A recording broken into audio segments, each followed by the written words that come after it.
Há razões para otimismo pensando no futuro das Nações Unidas?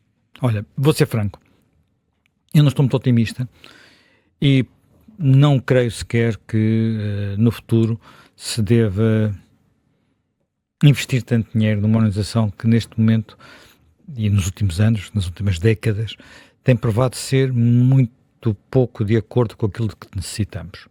Vamos lá ver. Primeiro últimas décadas, dizes últimas décadas, não é? Últimas décadas. Houve períodos aqui, houve alguns períodos em que parecia que ia ser diferente, mas de facto, na maior parte, em muitas circunstâncias, não em todas, nem em muitas frentes, hoje em dia é uma organização em relação à qual eu tenho as maiores dúvidas. Vamos lá começar pelo princípio e perceber um bocado o que está em causa. A primeira vez que houve uma tentativa de formar uma organização que de alguma forma fosse uma espécie de garante da paz mundial foi com a Sociedade das Nações, que foi criada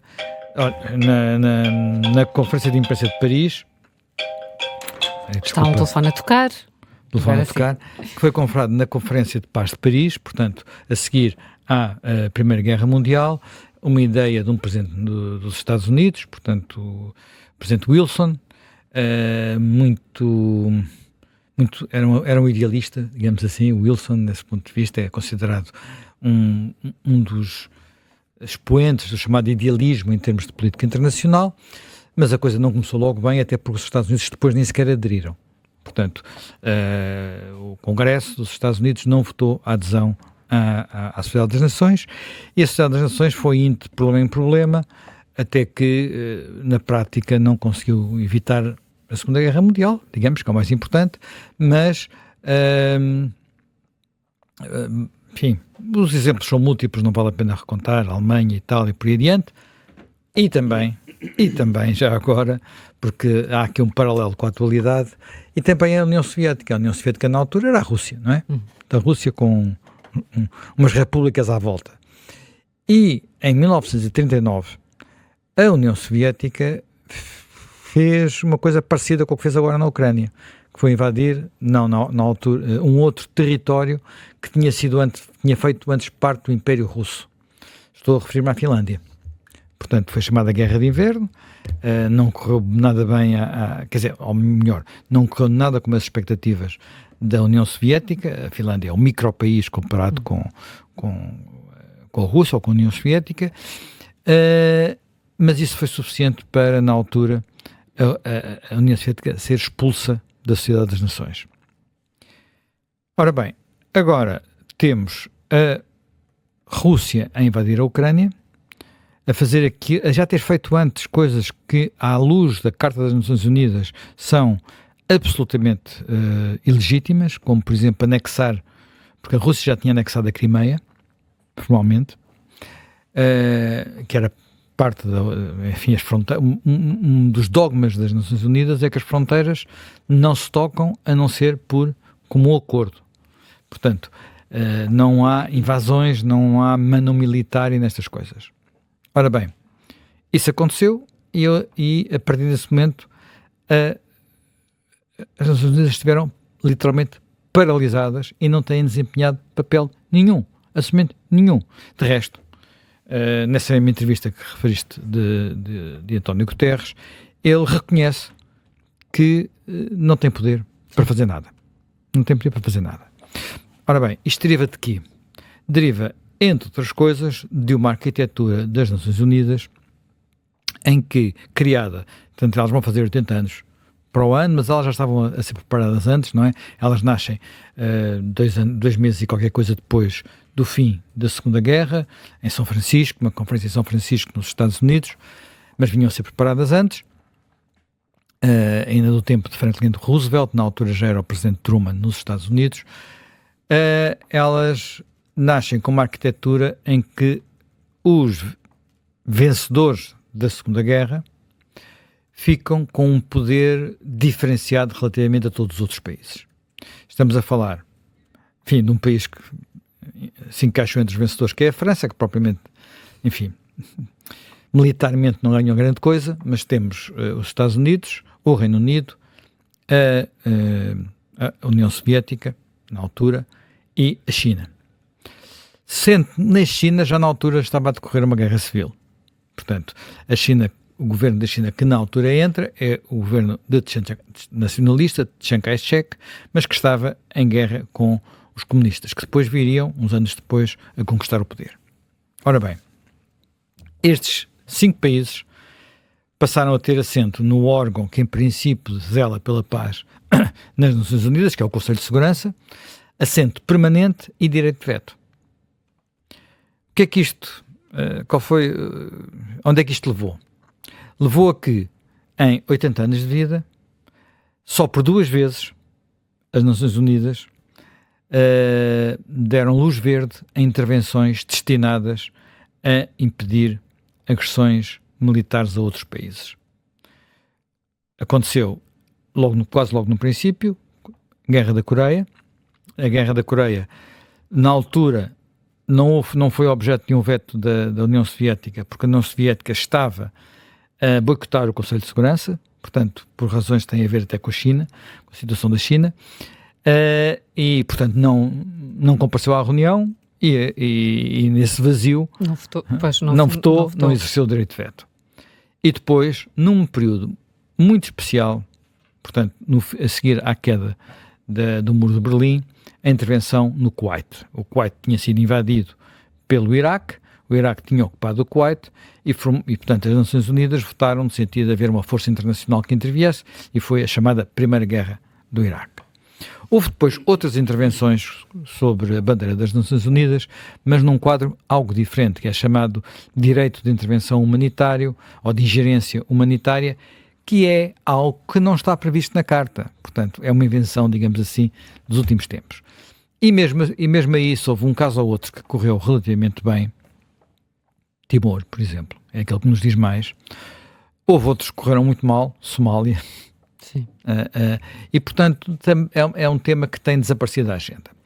Basicamente, o que aconteceu? Nós tivemos um período longo de Guerra Fria, onde ou votavam os Estados Unidos e os países da Europa Ocidental, ou votavam a União Soviética e a China, e, portanto, o Conselho de Segurança estava bloqueado.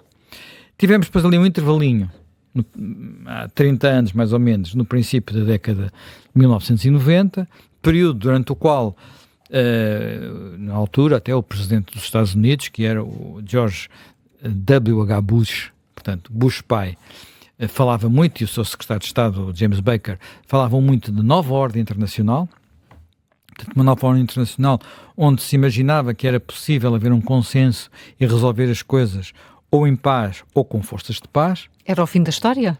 Era o fim da história também. O fim da história tem outra, não tem a ver com guerras, tem a ver mais com modelos económicos e modelos políticos. Sim. E depois tivemos, isto estragou-se muito depressa. Primeiro, não funcionou logo assim tão bem como isso. Houve logo questões complicadas, logo no princípio. Na Europa, não foi longe, foi na Europa, nos Balcãs. Sim.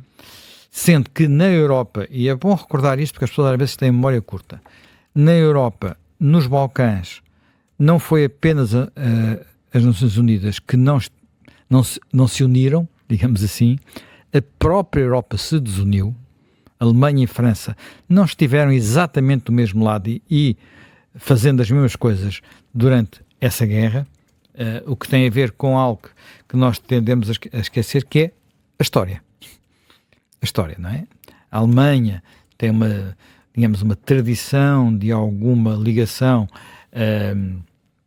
a países dos Balcãs, a França a outras regiões dos Balcãs, portanto, isto com influência na Primeira e na Segunda Guerra Mundial, portanto a coisa não foi fácil, basta dizer que o reconhecimento da Croácia foi logo feita pelo um senhor que hoje em dia tem muito prestígio, mas chamado Genscher, que era ministro dos Negócios Estrangeiros da Alemanha, foi feito contra a oposição da França, porque a Croácia, de alguma forma, foi sempre aliada da Alemanha, e a Sérvia, que era, digamos, o obstáculo aqui, até porque havia muitas regiões na Croácia onde havia minorias sérvias, em alguns casos maiorias, em algumas populações, era uma aliada tradicional da França.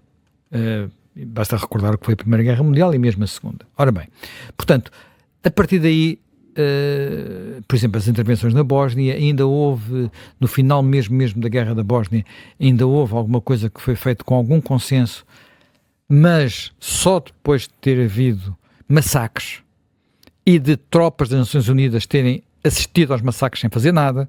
Estou a falar, por exemplo, de Srebrenica, estou a falar de tropas europeias, por exemplo, holandesas. Portanto, nós estamos a falar de coisas que se passaram, alguns, em sítios remotos do mundo. Estou a falar da Europa. Da Europa. Bem. E logo a seguir estragou-se tudo com o Kosovo, com a Sérvia, com essas guerras, e a partir daí, eu diria que a Rússia e os Estados Unidos passaram a estar em lados diferentes, e a China, que durante muito tempo era uma potência apenas emergente, foi ganhando muito palco a nível internacional. E, portanto, deixou quase de haver capacidade das Nações Unidas para o Conselho de Segurança ser efetivo na maior parte dos conflitos que foram havendo, e mesmo às vezes em conflitos de muito pequenas dimensões, ou dimensões muito regionalizadas, às vezes pequenas guerras civis, a intervenção é extraordinariamente limitada. E nós temos hoje, por exemplo, nós não falamos muito do Médio Oriente, falamos muito da Ucrânia, mas porventura o local onde está a morrer mais gente não é nenhum destes dois. É o Sudão. Sim.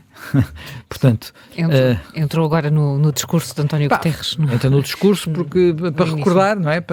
Tipo mnemónica, quase, não é? Tipo mnemónica.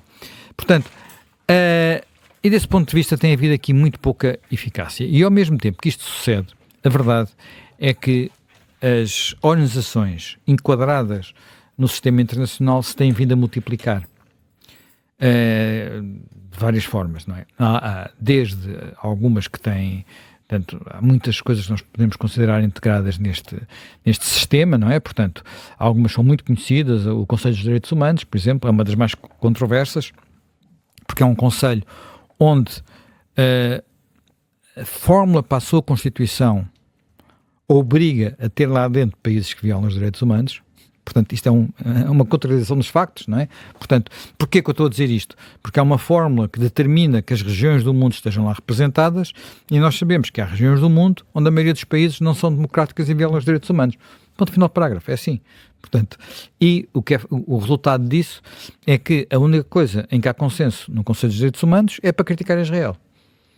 40% ou 30 e tal por cento das resoluções deste Conselho foram para criticar Israel, que é a única democracia do Médio Oriente, e a Arábia Saudita teve até agora zero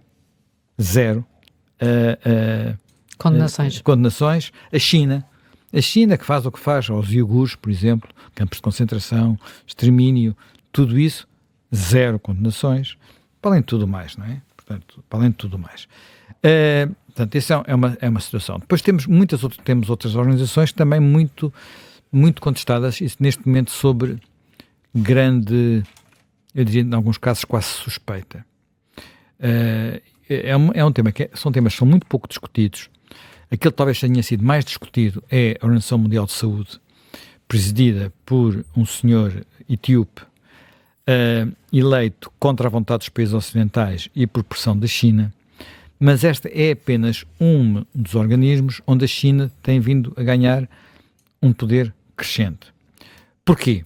Porque aqui cada país é um voto, os países não têm todos o mesmo peso, e a China, que é uma ditadura, e uma ditadura com uma agenda em muitos aspectos agressiva, tem, até pelo seu poder económico e por aquilo que continua a fazer, economicamente, tem conseguido constituir uma rede nos países menos alinhados, agora já não se fala em não alinhados, que é um conceito antigo, tem vindo a constituir essa rede, e também com algum apoio, digamos assim, de um grupo que, entretanto, se constituiu, de países emergentes, chamados G20, onde estão países de alguma dimensão fora dos grandes e da Europa. Brasil, África do Sul, só para dar 2 exemplos.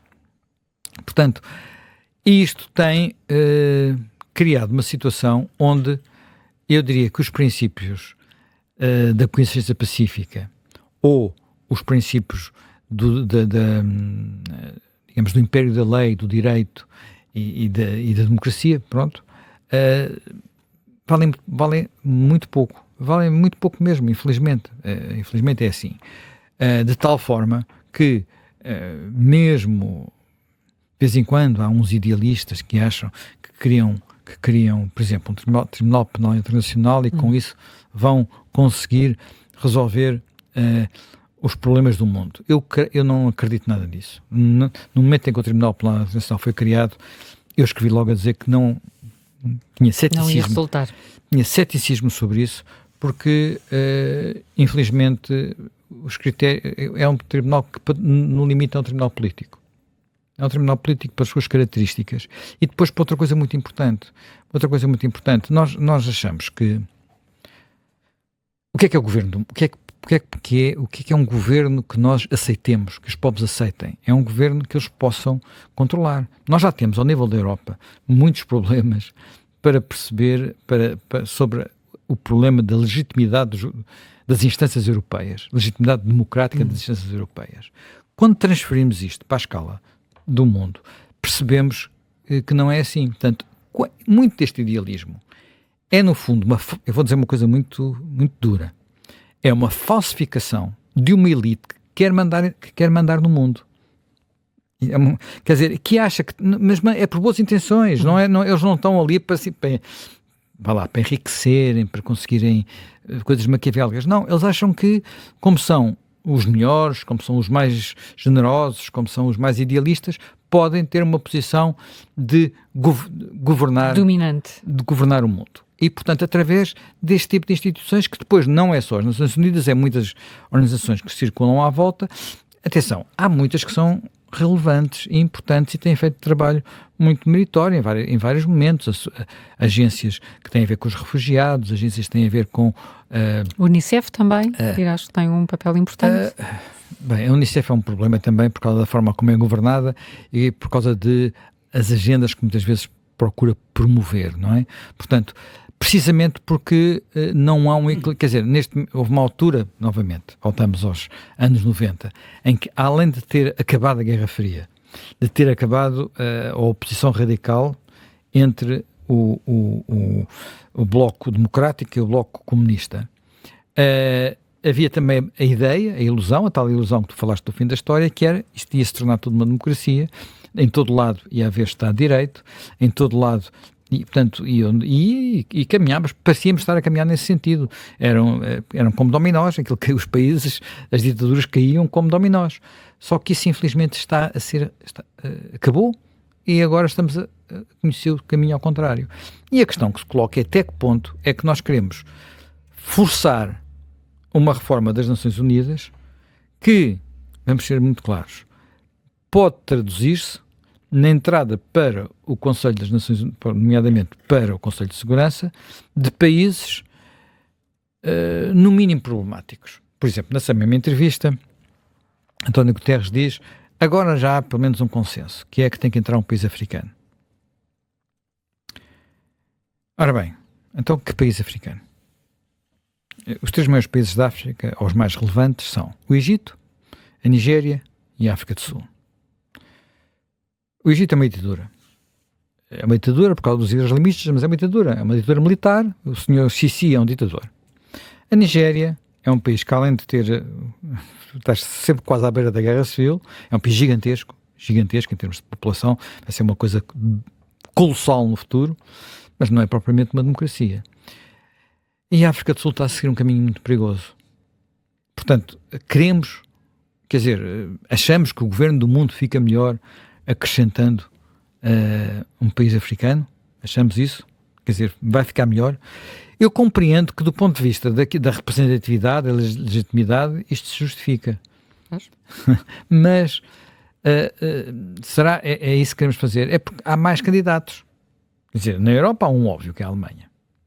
Atenção, a Alemanha e o Japão, na Carta Inicial das Nações Unidas, ainda eram vistas como potências hostis. Portanto, foram os perdedores da Segunda Guerra. Eram os perdedores da Segunda Guerra, eram potências hostis, portanto, nem pensar em tê-los ali. Hoje são países que não só são democracias, como desempenham um papel positivo na cena internacional. Mas poderá a Europa ter mais um país no Conselho de Segurança? Poderá a Ásia, que tem a China, ter ali o Japão? Então, antes não deve entrar primeiro a Índia? E a Indonésia, que é o maior país muçulmano do mundo? Portanto, chegar a um acordo sobre isto é muito complicado e a única coisa que vejo é, quanto mais países houver com direito de veto, menos decisões vamos ter no Conselho de Segurança. Ponto, final, parágrafo. E, infelizmente, não acredito que alguma reforma a existir seja feita por se dizer por cima, isto é, pelas Nações Unidas, pelo seu edifício central, pelo seu Conselho de Segurança. Porventura, é mais relevante olhar para outras instituições, por exemplo, as chamadas o António Guterres também se refere a isso nessa breve entrevista, as chamadas instituições de Bretton Woods, tem a ver mais com a economia, Fundo Monetário Internacional, por exemplo, Banco Mundial, onde há porventura um caminho a fazer, até porque neste momento também essas instituições perderam muita capacidade, são instituições que têm muito menos poder financeiro do que tiveram no passado em termos de poderem intervir aqui ou acolá, não quer dizer que não continuem a ter influência e a ser importantes. Ou na reforma de outras organizações, como, digamos, olha, por exemplo, tentar que a Organização Mundial de Saúde seja uma coisa um pouco diferente daquilo que foi durante o período do Covid, onde na prática impediu que a China fosse investigada como devia ter sido. E ainda hoje discutimos a origem do vírus, ainda hoje temos dúvidas sobre isso, e na altura nem sequer se podia discutir isso, facto para o qual a Organização Mundial de Saúde contribuiu, para além do tempo que levou a reconhecer sequer que havia o vírus. Portanto, será possível reformar o Conselho de Direitos Humanos? Olha, eu achava que extinguia, ponto final, parágrafo, escusamos de estar a gastar dinheiro, talvez os nossos amigos de Genebra perdessem ali uns funcionários internacionais, mas era tudo. Mas Genebra tem muito dinheiro, não precisa ter lá mais uma sede de uma organização internacional. Portanto, como vês, tenho imensas dúvidas sobre por onde é que se pode fazer a reforma e a fazer alguma coisa. Preferiria que se fizesse pelas organizações, digamos, pelas outras organizações e não ir ao mais complicado, que é, enfim, ontem o grupo do G20 aprovou, ontem ou anteontem, uma proposta, portanto é um bocadinho a pressão do Brasil. O Brasil quer fazer parte, quer ser membro permanente do Conselho de Segurança, é um grande país, é um país que tem, enfim, que tem muitas flutuações políticas e às vezes perigosas, mas tem uma diplomacia muito eficaz. Portanto, tradicionalmente, a diplomacia brasileira tem uma velha tradição de eficiência, mas eu não estou seguro que o Brasil tenha as melhores ideias para o mundo. Eu hoje de manhã no Vencedor falei aqui da ideia do imposto sobre os super ricos. É uma ideia que está a ser promovida pelo Brasil a nível mundial. Portanto, é o Brasil o campeão dessa má ideia neste momento. Portanto, eles falarem português para mim não é razão suficiente para eu achar que deve entrar amanhã para o Conselho de Segurança. Eu sei que estas coisas arrepiam muitas pessoas, mas é assim que penso.